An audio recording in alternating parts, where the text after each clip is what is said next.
Hello everyone, and welcome to Retire Not Settle. In my first video, I talked about early retirement and how that's let me start traveling with my wife Jan, and instead of staying at home while she's working. And the 5 reasons why that really has changed our marriage for the better. And I meant every word of it. But here's the part I should have been a little clearer about.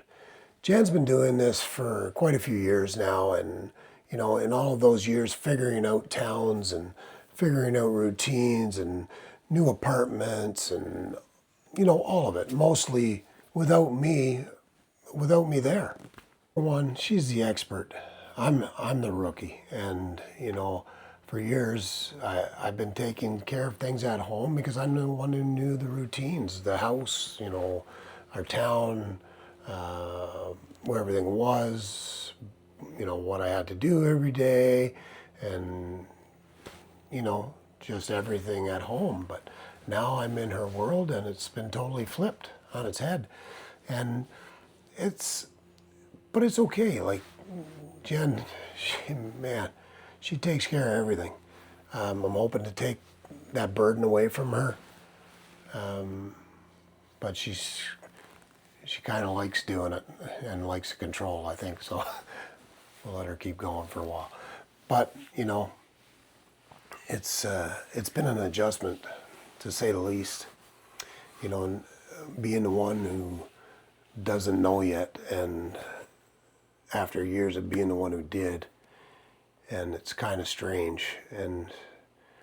But I don't have all the answers, but I'm paying attention and learning, and we're going from there. And hopefully, I can be there for her, and so she can just concentrate on her job. Number 2, I'm getting a window into the years that have gone by that that I've missed, and this one has some weight for me. For the past number of years, Jan has told me lots of stories after the fact, of course, and after a hard shift in a new town, and a co-worker issues, right? I mean, those things always happen, and I have to hear it all. I'd hear it all secondhand usually, over the phone, right? And usually after the moment had already passed.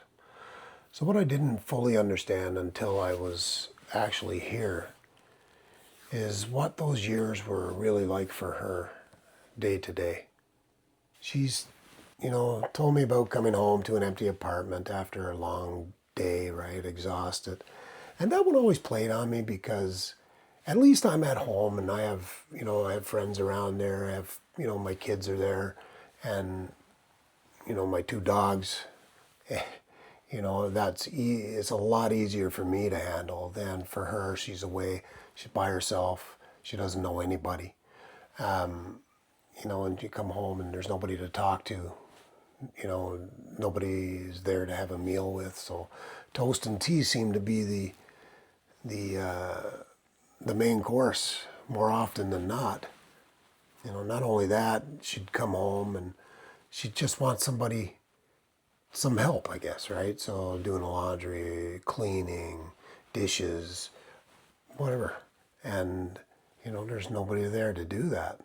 Outside of those chores, I mean, she'd have days off and she'd go explore, which was great, right? And she'd go explore a new town, a new coastline, a new beach. She loves the water. And, I'd hear about this beautiful place secondhand. And hours or days later, who knows, right? Instead of being there to see it with her. One time in particular, told me about a time she was at, I can't remember the name of the town. I think it was Port Hardy, I believe. And it's the north end of Vancouver Island.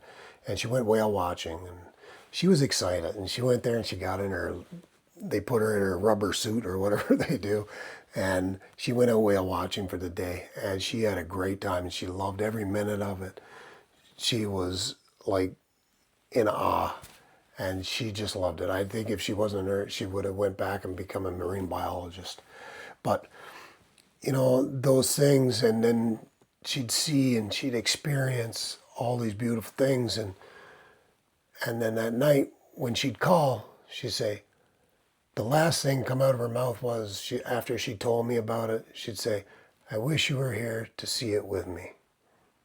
I wish you were here to see it with me. And that happened after every experience that she had. And now I get to actually be there for those moments, instead of hearing about them after the fact. I get to help with the laundry. I get to be there, after the hard shift and during the hard times. And, I get to be the one, walking the coastline next to her, instead of hearing about it, over the phone. That's not a small thing to me, That's one of the big reasons why we do this now, and one of the biggest reasons why I've wanted to do it as well. Number 3, my job is to make her load lighter, not to take over her world. And I could see myself making this about proving I belong here, and jumping in and trying to manage things or trying to prove I'm useful in some way, But what I've realized is that she doesn't need a co-pilot, right, trying to take the wheel. She's been doing this for a lot of years, and she knows how to do this better than I ever will. However, I have taken over doing the groceries, and I have taken over doing the cleaning and the laundry and the cooking and the cleaning, and how it's actually changed day-to-day life, even if it's in a small way. I'm just glad I could do it for her, right, and be here for her and enjoy everything that this life gives us, together. And needs is for the parts that used to fall on her entirely, the things she did alone after exhausting shifts, to not be hers to carry by herself anymore. My job isn't to change how she does this, does this work. It's to make sure she's not doing it the rest of it alone anymore. Number 4, I'm still catching up, and I think that's fine. 5 months in, and there are still moments, I feel behind, not knowing the unwritten rules of a new town as fast as she does.